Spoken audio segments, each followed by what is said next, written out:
Hello everyone! This week we're going to be reading The Island of Dr. Libris.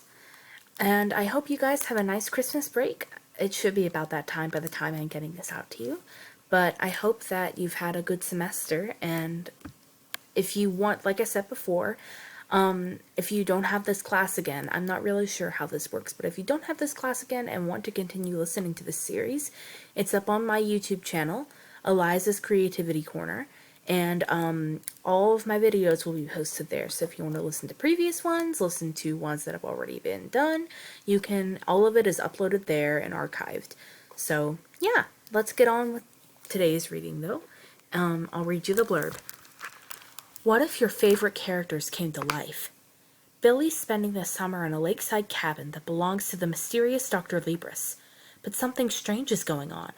Beside the securities cameras everywhere, there's Dr. Libris's private bookcase. Whenever Billy opens the books inside, he can hear sounds coming from the island in the middle of the lake. The clash of swords, the twang of arrows. Sometimes he can even feel the ground shaking. It's almost as if the stories he's reading are coming to life. Also, this author worked in close proximity to James Patterson, which if he writes like a lot of young adult novels and stuff like that, and he also wrote let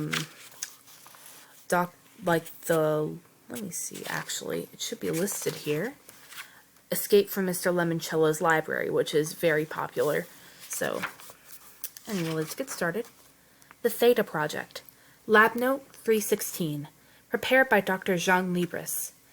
I am thrilled to report that after an exhaustive search, I have found the ideal subject for our first field test, which will commence as soon as Billy G., a 12-year-old male with a very vivid imagination, arrives on site. His mother will be busy. His father will be away. He will be bored. In short, Billy G. will be perfect. Billy Guilfoyle's dad shifted gears and gunned the engine. "Hang on, kiddo," he shouted over the roar. "Sign says curves ahead." The convertible rocketed up the winding country roads like it was the Space Lizard's Galaxy Blaster from Billy's favorite comic books. "Woohoo!" cried Billy. The top was down. Wind whipped through Billy's hair. Gravel spewed out from under the tires. Bugs splattered on the windshield. It was awesome. His dad was awesome. No, his dad was fun. His mother? Well, she had to be more serious, because she was a math professor, not a writer of cool TV commercials like his dad. But together, they were kind of perfect.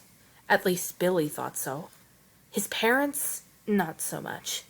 That was why Billy would be spending the summer with his mom, but not his dad, in a cabin, on the lake, in the middle of nowhere. His mom was already there. His dad would haul Billy up to the cabin, then whip back around to spend the summer at their apartment in New York City. Billy wished they could all be together, but there was nothing he could do to change his parents' minds. After all, he was just a kid. He sank a little lower in his seat, as Dad piloted the screaming convertible through the road's breakneck curves. Yup, even the car had more power than Billy. "Have you been getting enough sleep, hon?" his mother asked while Billy's dad emptied the car. Billy stood in what he figured was the Lake's cottage's front yard, a scraggly patch of weeds and dirt. People always thought Billy needed a nap, because he had heavy-lidded eyes and a long, droopy face. "I'm fine, Mom."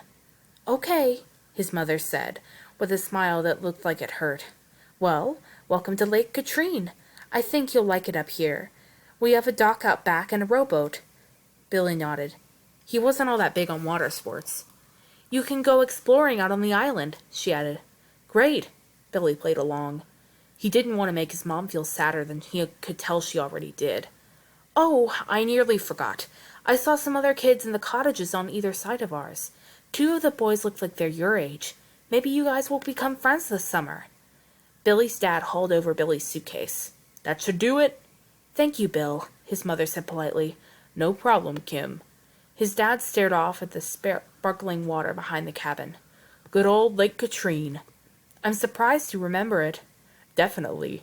But I don't remember this cabin. Who'd you rent it from, Davy Crockett?" He had a point. Billy's home for the next 10 weeks looked like it had been built out of jumbo-sized Lincoln logs. The screened-in porch was filled with furniture made from bent tree branches. Also, and this was sort of weird, security cameras were mounted all over the place. Under the eaves of the gable roof, up in the nook of a nearby tree, over in the far corner of the porch. Their little red lights blinked at Billy. "I rented it from Dr. Libris," said Billy's mother. "Who's he?" asked Billy. "Dr. Zhang Libris. He also owns the island out on the middle of the lake." "Shi Hung?" said Billy. "It's Chinese, and spelled with an X. Dr. Libris is a professor at my college.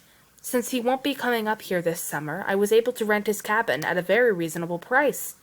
She narrowed her eyes a little when she said that last bit. Because Billy's dad wasn't very good at managing money. Billy had learned this, and wished he hadn't, by listening to his parents argue late at night when he thought he was asleep. Apparently his dad spent too much money on silly toys. And according to Billy's dad, his mom needed to lighten up, relax, and not crunch so many numbers. Maybe I could win the lottery, thought Billy. Then all their money problems would disappear. In his mind, Billy could see it. Him holding a jumbo-sized cardboard check for $50 million. His parents hugging and kissing each other and agreeing with the governor that it was okay, just this once, for a 12-year-old kid to be the mega lotto jackpot winner. "Well," said Billy's dad, "I better go. We have a client meeting first thing tomorrow." He hopped into the convertible.